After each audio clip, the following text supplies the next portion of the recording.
What's good, Logan? Welcome to another installment of Math from Your Couch. Today we're going to take a look at these three inscribed shapes right here. You'll notice that our first one is triangle ABC, and you'll notice that A, B, and C, all those vertices, the points, the corners, are all on the circle. The same thing is true about that green quadrilateral. All the corners are on the circle, as is with the pentagon, that blue pentagon, all the corners are on the circle. What we do is we call these things right here inscribed polygons. So an inscribed polygon is a polygon whose vertices lie on the circle. And we're going to be taking a look at two very specific cases of two different types of polygons, the triangle and the quadrilateral. Our first one is going to be on the inscribed triangle.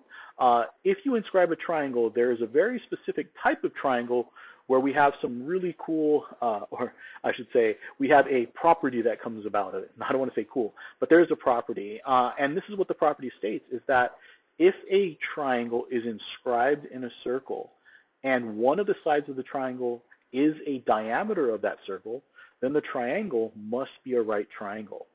In other words, the only way that a right triangle can be inscribed in a circle is if the hypotenuse of that right triangle is the diameter. And that's the property. So our first example looks at that and tries to apply it. So you'll notice that we have triangle ABC, where one of the sides, AB, right? So one of the sides, AB, actually ends up being the diameter of that circle, which means this triangle must be a right triangle where the diameter is the hypotenuse. So opposite to the hypotenuse is our right angle, so we know that there is a right angle right there. And this is how we're going to solve for x. We can now say that 5x must equal 90 degrees. Dividing both sides by 5 results in x equaling 18. So we now know that x is 18.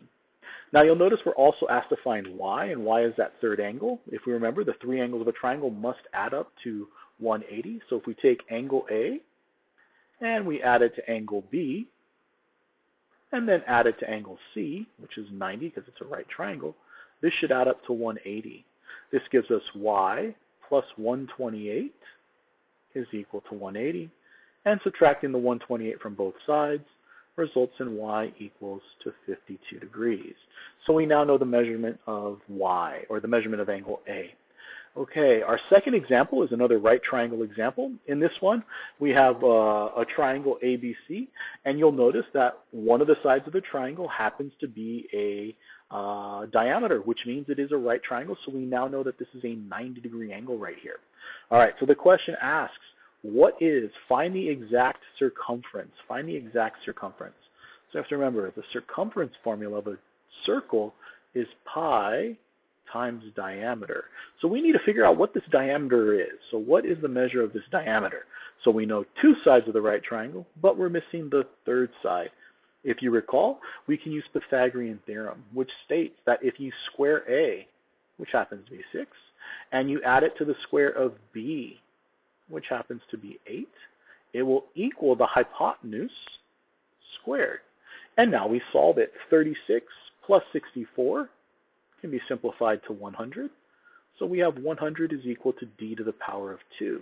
By square rooting both sides of the problem, you'll notice that d is equal to 10. Now remember, the question was not what's the diameter, but actually what is the circumference. So to find the circumference, we're going to use the formula. Circumference equals pi times the diameter. Now since it asks for the exact, I don't need to change pi to 3.14. I'm just going to write 10 pi. So my answer for example number 2 is that the circumference of that circle must be 10 pi. All right. This takes care of the triangles and how inscribed triangles work. If one of the sides of the inscribed triangle is the diameter, then it must be a right triangle where that diameter is the hypotenuse of that right triangle. Okay, so our second type of scenario is when you have an inscribed quadrilateral. Now the property for an inscribed quadrilateral is as follows. If a quadrilateral is inscribed inside of a circle, then the opposite angles have to add up to 180. Okay, take a look at example number 3. This one's a prime example of what this theorem is saying.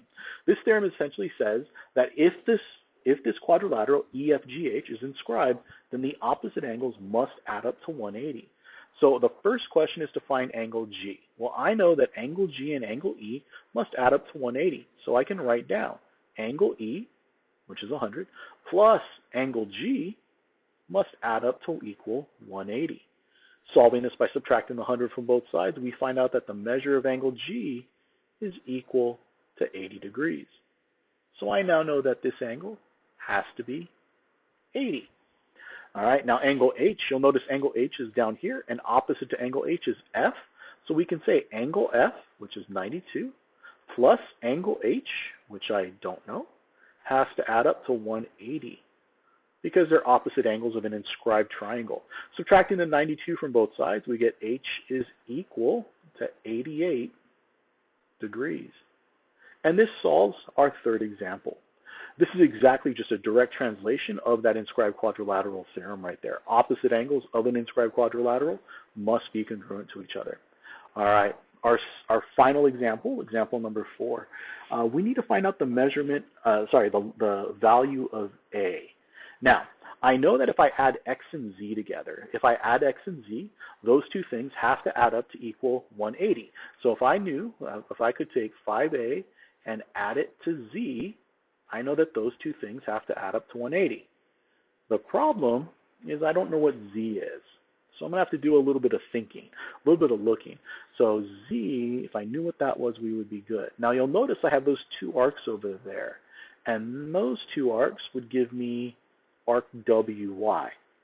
Now if I look a little bit closer, I notice that arc WY is intercepted by angle Z. So if I take a look, I notice that angle Z intercepts that purple arc right there.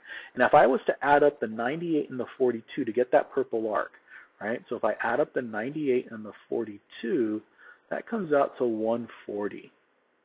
So I remember that the inscribed angle intercepts an arc. The question is what do I do with the intercepted arc? So if you don't remember, you might want to go take a look at your notes or maybe some past problems or the last video. And the way it works is if you take the arc and you cut it in half, that right there is going to give you that inscribed angle. So we now know that that angle is 70.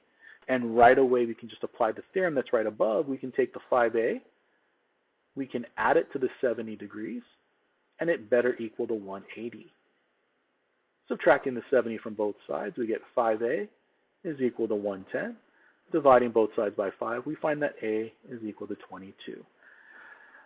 All right, Logan, do the best you can on the problems that are coming up. This should be a very straightforward thing. If you have any questions, you can either drop by office hours, hit me up on email, or even drop me a message on Google Classroom. If I don't talk to you sooner, have a great weekend, and I'll see you on Monday.